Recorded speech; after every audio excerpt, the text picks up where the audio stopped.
CLG is one of the most synonymous organization names with North American League of Legends. Their first foray into the scene was the WCG American qualifiers all the way back in 2010. They played in World Season 1 and are one of the 3 teams who played in the very first NALCS split who are still in the league today. By spring 2014, they were in the top 3 in the NALCS, and come the 2015 summer playoffs, they were the best team in North America. They didn't have a totally smooth rise, struggling to perform at Worlds 2015, but upon their return to Los Angeles, they began to find success once again. They came first in the spring playoffs of the NALCS, and followed by that, their best international event ever, second place at 2016's mid-season invitational. After this, CLG never found the same domestic nor international dominance. They placed top 3 in a couple of LCS splits in 2017 and 19, but other than that, nothing. Coming into 2022, it almost felt like CLG were consigned to failure.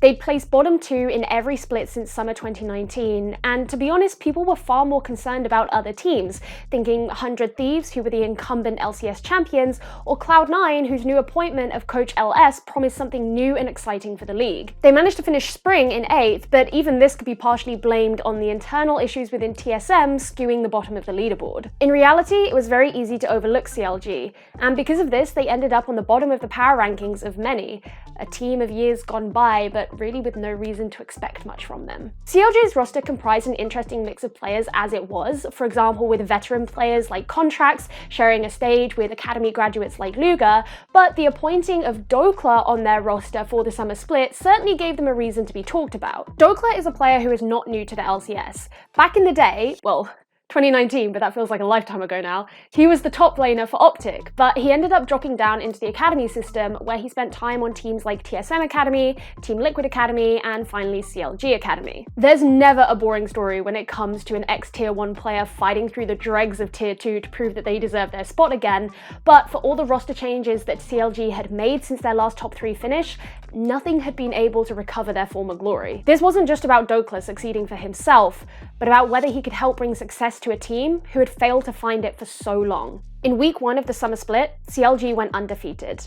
In week 2, they went 1-1.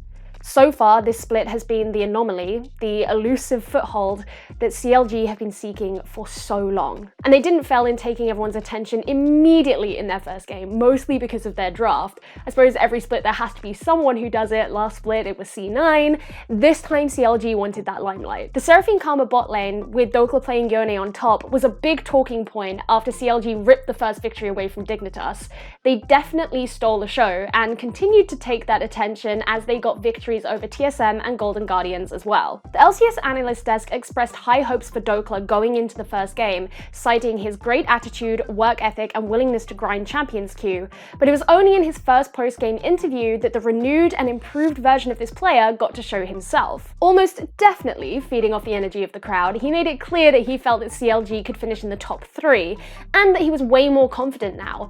No longer was he playing to not lose, he was playing to win. In week 2, CLG faced their first loss against FlyQuest, and with FlyQuest being a middle-of-the-table team, it was a loss that could easily make you think, well, that was cool while it lasted. But it was the game against reigning champions, Evil Geniuses, that once again put all the attention onto CLG. There's already been some discussion about whether or not Evil Geniuses will experience a quote-unquote hangover after their victory in the mid-season showdown, or maybe burn out from MSI, or if they will continue to power forward with the same performance that they showed in spring. However, at this point in the summer split, no hangover is in sight. EG were undefeated, with victories over Cloud9, 100 Thieves, Immortals, and FlyQuest, and not looking to slow down. So when this game was as goddamn close as it was, you paid attention. For much of it, CLG were either even or ahead on gold, but also had first blood, first turret, first Baron, Hextech Drake, and 3 Cloud Drakes before EG took Baron and Elder within minutes of each other and vastly swung the gold differential. It got to a difference of 5,574 gold to EG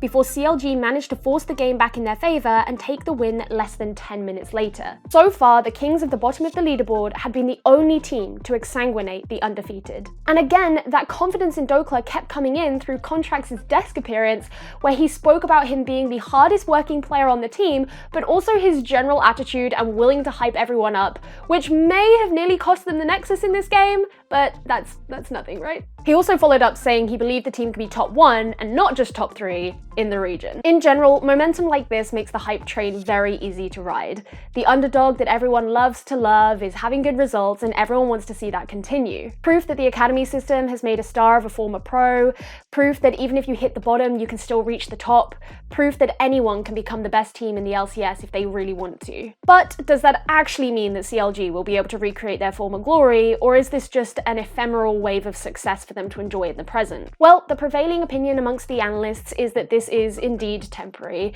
There are a couple of aspects that come into play here, including CLG's strength of schedule, the lack of consistent proof, and the fact that it is just too early to tell. Their upcoming games for week 3 are against Cloud9 and Team Liquid, two titans who may prove tougher opponents than CLG's week 1 experience. There was also a suspicion that they could have potentially relied too much on shocking or unorthodox draft picks, which could have maybe obscured their actual inability to perform consistently. And for some, the idea is just too implausible. They are reasons that they're 3-0 and we're like obligated to say really good things about them, but then they will have a level of falling back to the mean. Like, CLG is not going to finish this split as the best team in the LCS. In reality, the likelihood is that CLG just haven't proven enough for it to be a real expectation that they finish top 1 or even top 3 in the split. And even top 5 is a bit of a stretch for some, with TSM just being too much of a viable contender. I think after the Evil Geniuses win, they have shown that they have the tenacity required to overcome a difficult and rapidly declining situation, and also maybe that strength of schedule is not going to be as big a hindrance as previously expected. That said, there are 13 games left of the split for this team, and so that is plenty of time for shit to go really wrong or for it to continue to the moon. A great split start a champion does not make. But I can tell you I will be rooting for CLG. This is one of the most ubiquitous and likable franchises in the entire league, and whether that lasts for 1 more game or 5 more years, they deserve to have their time again. And just get these guys on a playoff stage, okay? I demand it! This is my first video diving into League of Legends. It's an esports scene that I have never worked in, but I have become increasingly more and more passionate about. So I really hope that you guys enjoyed it, and I hope I didn't butcher anything for my first ever dive into this incredible esport. I really hope you guys enjoyed it, and I'm excited to share more stories about League of Legends and Valorant and whatever else with you guys. But for now, I'll see you all in the next video. Goodbye. Also, I've ordered a poro, so hopefully in the future when I make videos about League of Legends, I can have a little poro with me and it'll be great.